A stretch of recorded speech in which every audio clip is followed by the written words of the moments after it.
Hi there! In this guide, we will walk you through how to download payment files for payroll, banks, and statutory payments. To download bank files, first go to Payroll. Make sure payroll for the selected month is approved before downloading any files. If not, just run and approve payroll first. Once payroll is completed, locate this section. Under the Bank Payment tab, simply download them and upload to your bank portal. These files are created based on your company's bank, and we support more than 10 banks. Under the Manual Payment tab, you can download statutory payment files to pay outside the system.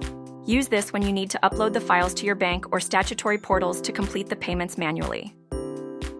Under the Payroll Files tab, you can download detailed payroll reports for review, record keeping, or sharing. These files provide a breakdown of payroll information.